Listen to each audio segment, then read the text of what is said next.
Ça, c'est bidote-là un peu différent à cause, moi, pour cause français. Alors, c'était pas Vinzo, moi, hein.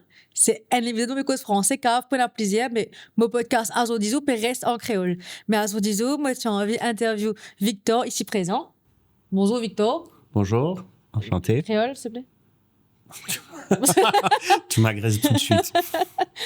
Et tu as envie d'interviewer Victor, donc l'hypo en français. Et là, on peut mettre l'intro, jingle. Azodizo. Azodizo. Victor, bonjour. Bonjour, Amber. Tu voulais qu'on se Enchanté. serre la main? Avec l'autre, Ah du non, mais coup, tu es malade. c'est beaucoup Ah, non. plus... Généralement, c'est la main droite. Mais je suis un peu bloquée. C'est pas grave.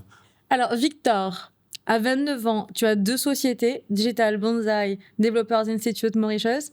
Tu es instructeur en université et tu es consultant pour de gros groupes mauriciens. Exactement. Alors, c'est 29 plus 1 maintenant. mais on va rester sur 29, effectivement. Et je suis résident à l'île Maurice depuis 2014 maintenant. Donc, ça fait Non, mais je t'ai 11 pas ans. demandé de Ah, ok. raconter C'était toute ta juste vie. pour... Ouais, c'est juste pour rendre le c'était truc un juste le peu truc beau, un peu tu vois. plus C'était... ouais, romantique. Et en plus, j'ai dit 29 parce que ça fait en mode, ah, il a la vingtaine, il a c'est ça, accompli des choses. Exactement. Mais ok. Non, mais tu as commencé à 29 ans. À 29 ans, à Ouais. 27, l'entrepreneuriat. À 27 ans, Ouais. ok, waouh, sympa. Ouais. Et tu as commencé avec Digital Bonsai, c'est ça? Avec Digital Bonsai, et quelques mois après, effectivement, développeur Institute Mauritius. Ouais. 3 mois d'écart entre... À la base, je t'ai contacté parce que tu as développé Developers Institute. Beaucoup de développement, mais oui. Est-ce que tu peux nous parler de Developers Institute? Ouais. Parce que ça favorise les Mauriciens. Donc, même si tu es français, tu es de mon pays. Non. Du coup, Developers Institute, c'est un centre de formation qui a pour but de former aux métiers les plus demandés sur le marché. Ça fait beaucoup de formations. Ça fait aussi beaucoup de formations. et donc, le but, c'est d'identifier les demandes sur les marchés de l'emploi à Maurice et à l'international et de fournir des programmes pédagogiques qui vont permettre, du coup, aux Mauriciens de rapidement avoir un emploi à la fin de la formation. Et c'est un peu la promesse aujourd'hui. On a à peu près 95% d'employabilité de nos étudiants après 2 mois à la fin de la formation. Mais ça, et tu me disais que le business model était intéressant. Ouais. Et que ça, c'était pour tous les... Il n'y a pas vraiment besoin d'études avant de Alors, passer par la formation. Vraiment, on part du principe que ce qu'il faut pour réussir dans la programmation informatique, c'est vraiment une source de motivation et une passion.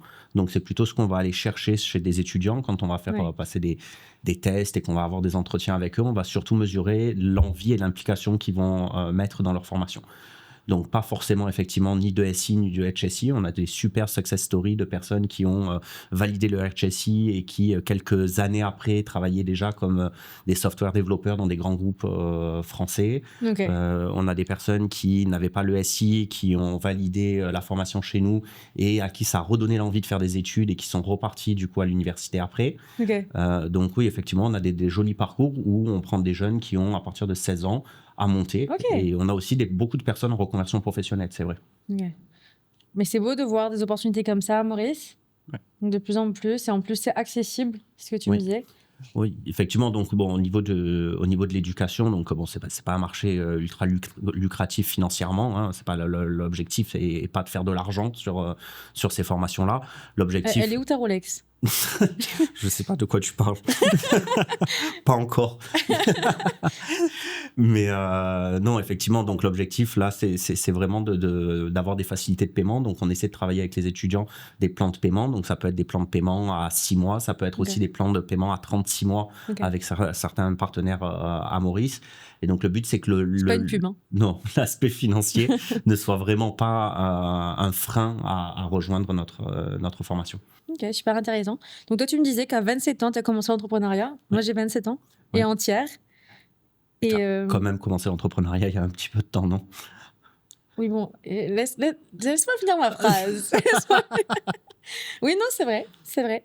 Mais non, mais pour se situer, en fait, c'était juste ça. Et quels conseils tu peux donner aux jeunes qui veulent entreprendre? Quelle erreur à ne pas faire? La plus grosse erreur, je pense, c'est de se lancer dans un projet sans en parler à son entourage. Ça, pour moi, c'est la plus grosse erreur. Je sais que souvent, on se dit non, mais je peux pas t'en parler, j'ai pas envie d'en parler, c'est secret, c'est confidentiel. D'ailleurs, tu m'as parlé d'un projet, tu m'as dit que tu voulais pas m'en parler parce que c'était confidentiel. Donc voilà, tu peux ne pas le dire, s'il te plaît. un petit peu le genre d'erreur à ne pas commettre. Non, mais moi, c'est pas pareil. Moi, c'est un projet sur les réseaux sociaux. C'est pour pas que quelqu'un d'autre fasse l'idée, même si franchement, je pense pas. Oui. Mais je trouve ça tellement stylé comme idée que j'ai pas envie qu'on la prenne. Oui, justement, mais le problème, c'est que... Alors, on te fait confiance par rapport au retour d'expérience que tu as depuis longtemps, mais effectivement, quand c'est ton premier business et que tu ne connais pas encore le marché, etc., c'est important d'en parler à tout le monde pour que les gens puissent te dire, non, là, tu vas droit dans le mur, là, je pense que c'est possible, mais... ou là, oui, vas-y à fond, non, totalement. etc. Non, oui, je suis absolument d'accord avec toi. Après, moi, oui, c'est un projet de vidéo, donc c'est pas pareil, parce que comme tu dis, je m'y connais, je sais comment... C'est pas mon premier projet. Mais oui, totalement. Non, c'est vrai, ne pas faire comme moi, finalement. Donc oui, effectivement, ça. Donc je pense que c'est le premier. Le deuxième point, je pense que c'est bien s'entourer.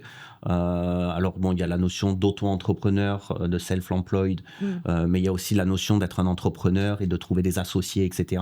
Mais dans les deux cas, je pense que c'est important de bien s'entourer, de s'entourer des gens qui ont déjà entrepris ou des gens qui sont en même phase que vous. Et effectivement, créer un petit comité et puis essayer de se voir régulièrement, échanger les bonnes et les mauvaises pratiques de chacun et voilà, créer un petit peu ce soutien. Dès le début. Ouais, mais c'est ça. Mais comment tu fais pour t'entourer d'entrepreneurs si on n'a pas forcément autour de toi? Alors, ça se trouve aujourd'hui, il y a quand même Maurice, c'est quand même une jolie place où il y a pas mal d'événements, il y a de jolis forums qui se font de façon très régulière. Attends, je te laisse prendre ton verre. Non, continue. Il y a beaucoup de places quand même qui se font aujourd'hui. Il y a de jolis acteurs qui mettent en avant.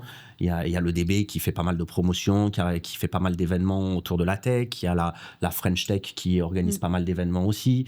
Donc, trouver aujourd'hui des événements sur lesquels aller et des événements qui sont la plupart du temps gratuits. Hein, donc, c'est des événements où on peut se rendre et faire de jolies rencontres. Il y a pas mal d'ateliers aujourd'hui. Si on regarde, il y a pas mal de job fairs qui se font aussi sur Maurice. Donc, c'est des endroits où il faut être vu. Il faut pas avoir peur de discuter et de récupérer des cartes de visite, des numéros de téléphone, des WhatsApp et de oser, communiquer. quoi. Exactement. Ouais. Et d'accord.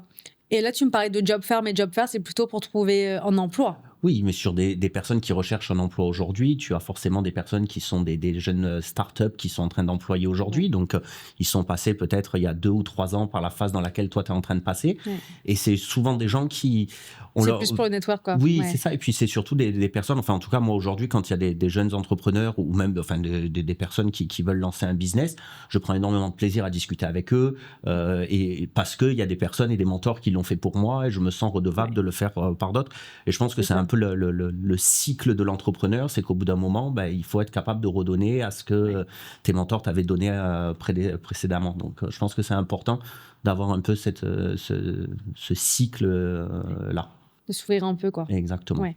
Et justement, en fait, tu me parlais de job fair, donc d'emploi. Est-ce qu'on peut parler de, pour toi, les challenges de l'entrepreneuriat par rapport au salariat?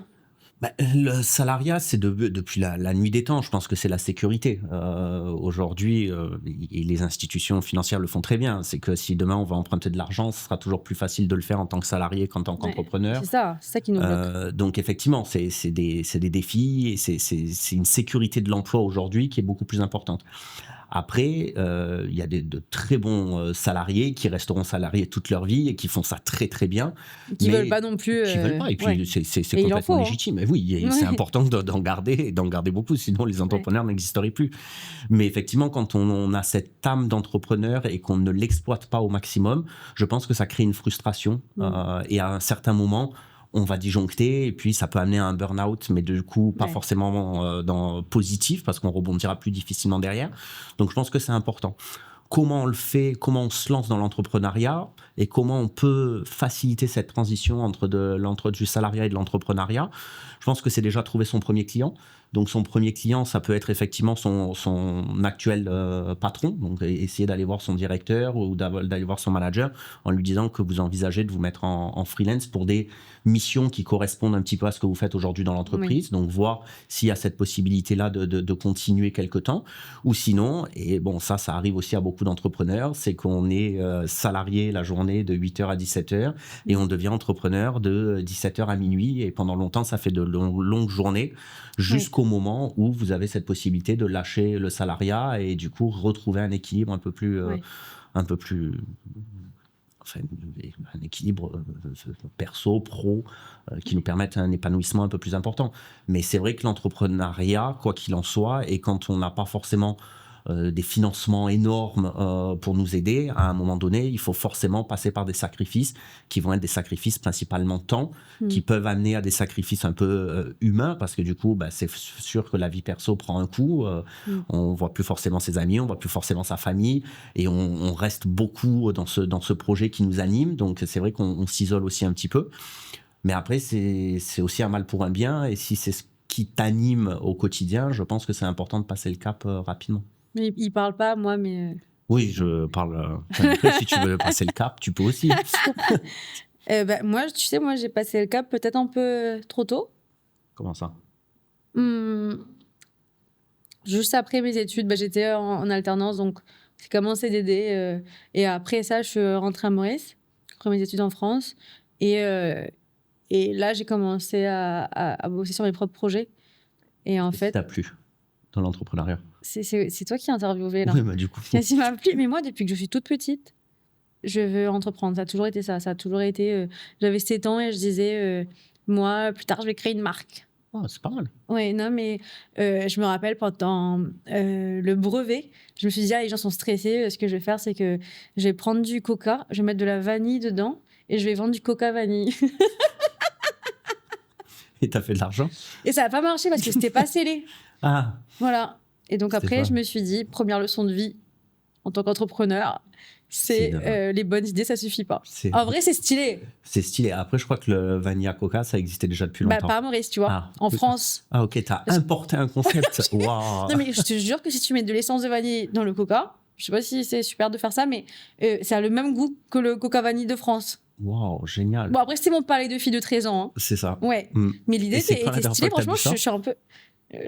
quand j'avais 13 ans, quand j'ai fait faillite, quand j'ai emmené mes 15 coca et que j'ai dû les donner.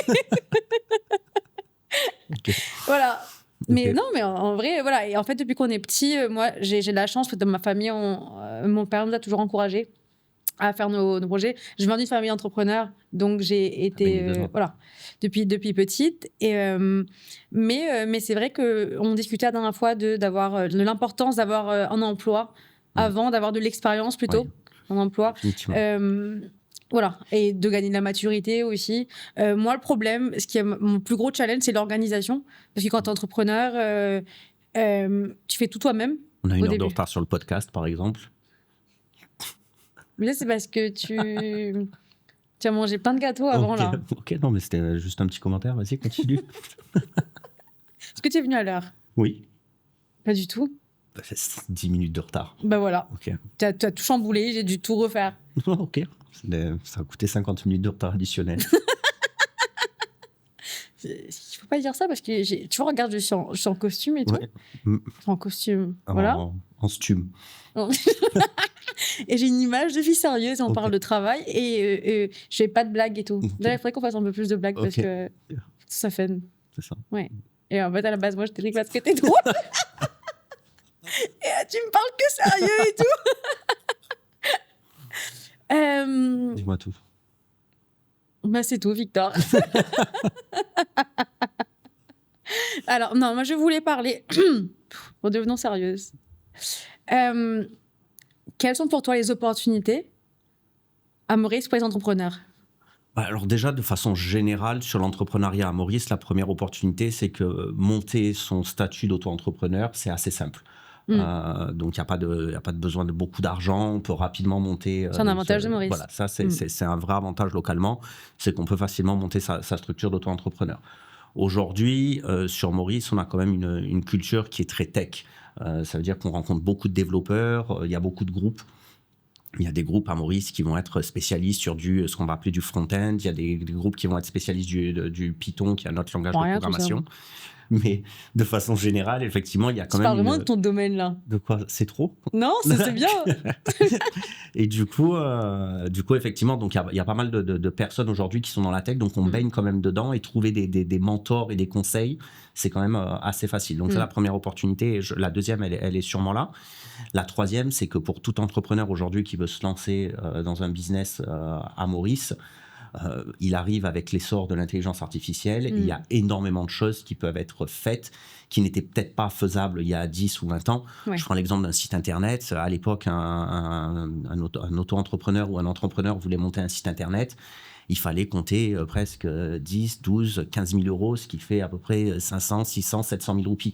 Donc, c'était énorme, c'était des sommes astronomiques. Donc, on se lançait, la première ligne qu'on mettait sur de la communication, on était déjà endetté pendant 6 mois, un an, voire plus, dépendant des revenus. Moi, je me rappelle quand j'avais 18 ans, média, il faut que tu commences. Je me rappelle, je voulais vendre des vernis. Quoi. Et maintenant, je n'ai plus de vernis.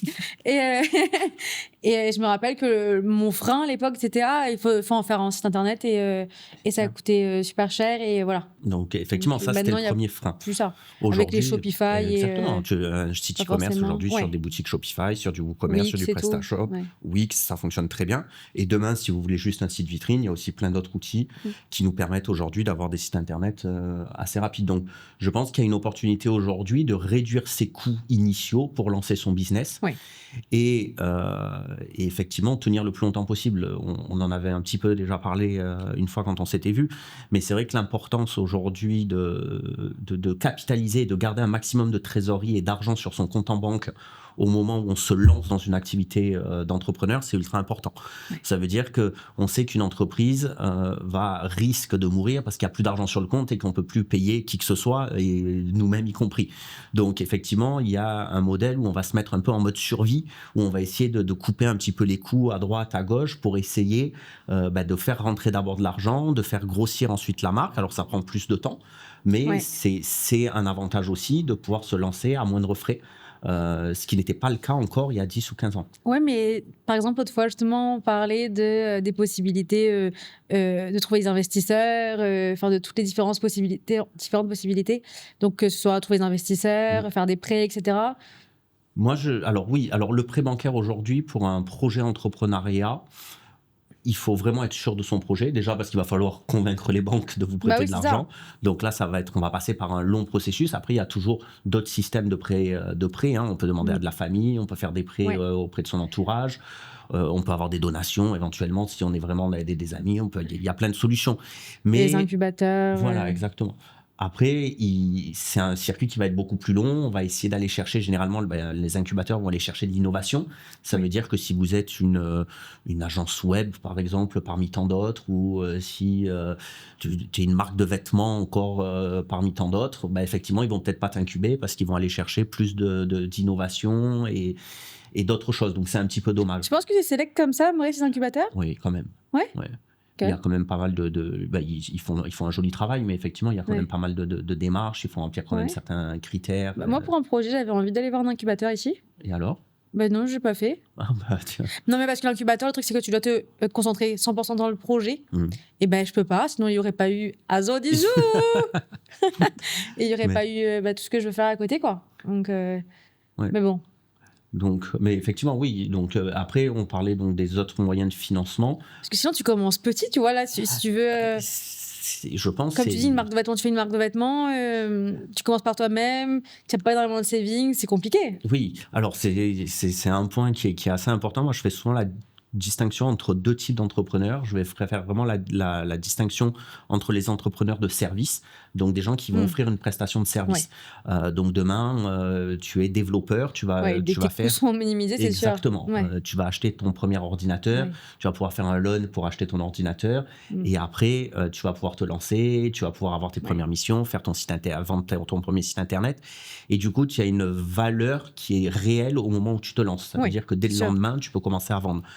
Et il y a ce que moi j'appelle les entrepreneurs de produits. Et là, pour le coup, c'est des entrepreneurs que moi j'admire parce que je ne suis pas du tout de cette classe-là. C'est des personnes qui vont investir dans un produit qui va prendre du temps à sortir, donc peut-être 6 mois, 1 an. On prend le risque de retard, on prend le risque que quelqu'un arrive avant toi sur le marché aussi parce qu'on ne connaît pas la concurrence. Et là, pour le coup, effectivement, je pense que sur les entrepreneurs de produits, il y a absolument besoin d'avoir des fonds nécessaires, déjà pour tenir, parce que ne pas avoir de revenus pendant plusieurs mois, voire quelques années, ça peut être stressant. C'est compliqué. Donc effectivement, moi je pense que ces entrepreneurs de produits-là ont effectivement des besoins d'aller chercher des financements, alors que l'entrepreneur de service, et c'est ce que moi je mets en avant aujourd'hui avec la tech et tout ce qu'on peut faire aujourd'hui en télétravail, en work from home directement, c'est vraiment 2 grandes distinctions que je fais sur ces 2 types d'entrepreneurs. De toute façon, sur les opportunités en tant que salarié à l'île Maurice, les secteurs en pleine croissance vont être tous les métiers autour des nouvelles technologies aussi et du digital. Aujourd'hui, il y a énormément d'entreprises et nous, on le voit parce qu'on est sollicité par beaucoup d'entreprises qui veulent recruter nos jeunes étudiants qui recherchent. Et là, pour le coup, c'est tout secteur d'activité confondu. On va avoir du secteur financier, bancaire qui vont venir recruter des étudiants. On va avoir du secteur touristique qui vont avoir besoin aujourd'hui de personnes pour faire de l'analyse de données. On va avoir du secteur au niveau de la restauration où il y a des gens qui vont devoir maintenir un site internet. Donc aujourd'hui, je pense que le besoin de développeurs et d'experts du digital se fait de plus en plus ressentir et ils vont devenir des éléments clés de toutes les sociétés de demain. On a longtemps parlé de... Peut-être j'en étais un peu le gourou de la transformation digitale, etc., où on essayait d'amener des entreprises qui n'étaient pas encore digitalisées à se numériser, puis se digitaliser progressivement, etc. Mais là, je pense que on va même plus avoir ce mot de transformation, ça va être un électrochoc. C'est-à-dire qu'il y a des entreprises qui vont se réveiller dans 3 ans et qui ne vont pas comprendre ce qui s'est passé pendant ces 3 ans-là si elles ne prennent pas le pas de tous ces outils-là. Mais c'est ce que je... En fait, à Maurice, ça me choque encore parce qu'on est quand même un pays plutôt développé. Oui. Mais quand tu regardes même toutes les... on parlait de marques de vêtements, il n'y avait pas vraiment de site. Mais à Maurice, ils préfèrent passer par les réseaux sociaux et donc... Enfin, je ne sais pas si c'est une conséquence ou c'est à cause des marques qui ne font pas de même, mais leur site n'est pas à jour. Oui. Non, c'est vrai qu'aujourd'hui, sur le e-commerce à l'île Maurice, on a effectivement des améliorations à apporter, je pense, sur tous les points. Déjà, par rapport à de la livraison, il faut être capable de livrer beaucoup plus rapidement. On est sur une île où, normalement, on pourrait se faire livrer sous 24 heures grand maximum. On devrait pouvoir s'organiser. On devrait. Oui, mais ça, il faut avoir... des intermédiaires qui sont capables c'est ça. Donc, je pense qu'il y a énormément de points sur le e-commerce. Parce que là, c'est la Poste, quoi. Oui, c'est la Poste ou avoir un prestataire un peu différent qui va venir et qui va être fiable et qui va vous permettre de toucher le rapidement. Je pense qu'il y a la gestion des retours aussi. Aujourd'hui, ça, c'est un point et on l'a vu sur des pays européens où en fait, le e-commerce a explosé à partir du moment où ils avaient facilité les retours. C'est ça. Parce qu'aujourd'hui, vous achetez en ligne, vous avez envie de faire un retour, vous remettez dans la boîte, vous renvoyez, vous allez juste à la Poste et ça repart. Aujourd'hui, si on a acheté localement avec une marque locale, il va falloir lui renvoyer ou sinon on va vous expliquer que c'est pas possible ou on va vous demander d'aller en magasin pour finalement, donc au final vous allez repasser par un parcours physique. C'est ça. Donc, et on le fera jamais. Oui. Et du coup on va pas acheter. Et du coup on va pas acheter parce qu'on va se dire ça me va pas, je l'achète pas. Donc effectivement je pense qu'il y a beaucoup de choses à revoir sur le e-commerce. Mais en tout cas on a aujourd'hui une population mauricienne qui est adepte du e-commerce et tu le dis. Mais effectivement donc oui je pense que sur ces points-là tu as raison et effectivement dans le textile je pense que ça va être un point d'amélioration sur les prochaines années. Oui clairement. Donc, trouver quelqu'un. Et là, effectivement, les technologies vont pouvoir rentrer en place. Peut-être avoir une application, je brainstorm avec toi, mais avoir une application demain où tu as peut-être des chauffeurs qui seraient là et qui peuvent récupérer d'un point A à un point B une commande. Il y en a, parce que moi, je m'étais renseignée, il y en a, mais bon, les coûts... Les coûts sont énormes. C'était beaucoup trop. Mais parce qu'ils sont seuls aujourd'hui sur le marché. C'est ça. Ils sont seuls et ils sont petits aussi, je suppose. Après, on peut demander à des particuliers de le faire aussi. Aujourd'hui, des gens qui font Port-Louis, Cure-Pipe, il doit en avoir pas mal dans la journée. Une sorte de Uber, quoi. Ouais, avoir un système comme ça, du particulier qui pourrait... pour les livraisons. Pour livrer, effectivement, des vêtements. Et puis avoir une carte de fidélité et peut-être avoir une promotion le soir sur la marque par rapport à la livraison qui a été effectuée. Ouais, pas mal, aussi. Bon, contactez Victor si vous voulez faire ce projet. Non, c'est intéressant. T'en as d'autres des idées comme ça? On peut y aller. Hein. Ok. C'est un truc que tu ferais pas? T'as dit que c'était pas ce genre Ah d'entrepreneur. non, pas du tout. C'est pour ça que je donne des idées. Moi, après, je pars. Hein. Merci Victor Merci. pour ta présence, pour tes conseils et pour ton temps. Merci. Pour mon temps surtout, parce que j'ai... Ouais, parce qu'une heure de retard. Non, c'est surtout que j'ai eu une très mauvaise idée avant de venir. Ça fait 3 jours que j'ai pas mangé. Et la seule envie que j'ai eue de manger après avoir eu la fièvre, c'était un Boxmaster. Et je crois que je vais le regretter dans quelques instants. J'avais peur que ça passe pas le podcast, mais ça va.